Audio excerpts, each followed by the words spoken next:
It all began when I received an invitation from an old school friend, Eric, to return to the place of my childhood memories, South London. Intrigued by the prospect of revisiting my past, I eagerly accepted the offer. Little did I know that this reunion would plunge me into a realm of paranormal terror, defying all logical explanation.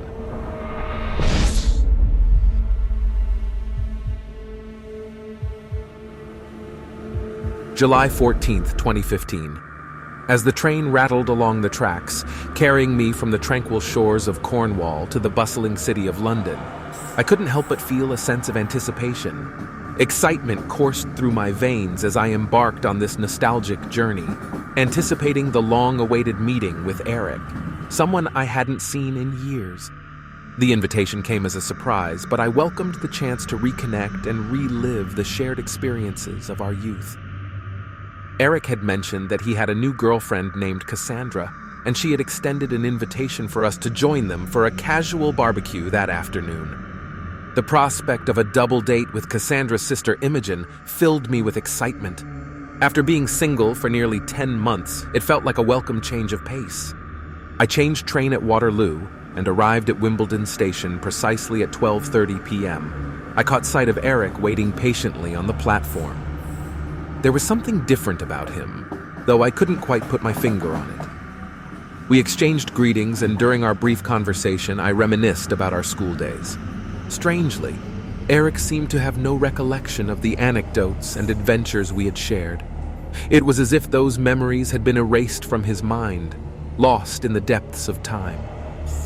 Undeterred by this peculiar amnesia, we embarked on the short journey to Wallington, engaged in idle chit-chat along the way. Eric's jovial nature, the hallmark of our friendship, had dissipated, replaced by an aura of seriousness and anxiety. He attributed it to the stresses of his job at a local bank, but I sensed an underlying disquiet that defied such simple explanations. At precisely 1 p.m., we reached our destination, a magnificent 3-story house. Cassandra, a woman exuding charisma and an air of affluence, warmly welcomed us. As I glanced around the kitchen, I couldn't help but notice scattered notes of money strewn carelessly on the countertop. A hint of unease settled within me, but I brushed it aside, attributing it to the eccentricities of the wealthy. The encounter took an eerie turn when Cassandra introduced us to her sister, Imogen. The resemblance between the siblings was uncanny, their features mirroring each other with an unsettling precision. It was as if they were two halves of the same entity, their connection palpable as they finished each other's sentences so perfectly synchronized that they seemed to share a single consciousness. Polite conversation and laughter filled the air as we embarked on a relaxed afternoon, the sizzle of the barbecue and the clinking of cutlery providing a backdrop to our interactions. Yet, as the day unfolded, an unsettling undercurrent tainted the atmosphere. The sisters, once in sync, descended into a heated argument, their voices growing louder and more volatile. They disappeared into the depths of the house, leaving behind a trail of discordant echoes. The intensity of their disagreement escalated, reaching a crescendo somewhere upstairs. It was a disconcerting sight. Eric, though seemingly unfazed, bore a discomfort that betrayed a familiarity with such unsettling occurrences. Driven by a mix of curiosity and concern, we then followed the escalating voices, climbing the stairs in search of the source of the commotion, the wooden boards creaking softly underfoot with each step.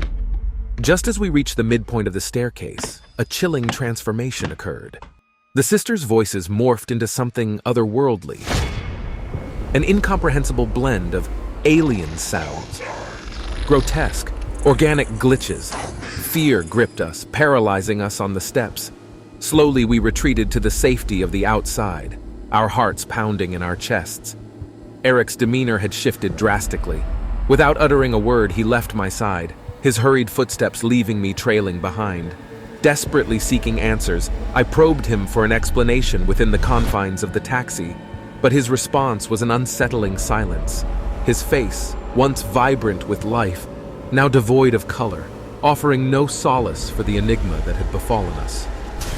Upon arriving at Eric's flat, we were struck by a shocking realization.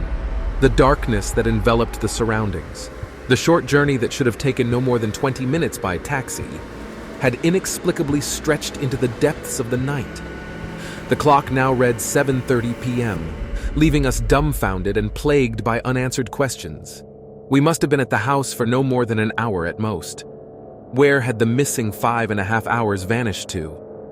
The realization sent a chill down my spine, filling me with a profound sense of unease. Concerned for my friend's well-being, I urged him to explain, but he sat motionless in a chair. Finally, his voice void of the usual warmth and familiarity, he urged me to leave. With a heavy heart and a mind plagued by unanswered questions, I reluctantly departed, promising to reconvene at a later date.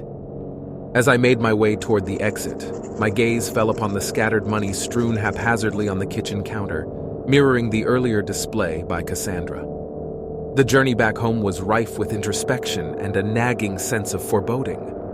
Haunted by the lingering mysteries of that perplexing day, I embarked on the train, a sea of thoughts swirling within me. What had transpired in that house? Who were Cassandra and Imogen? And what secrets did they hold? Where had those lost hours vanished to, leaving only fragments of confusion in their wake?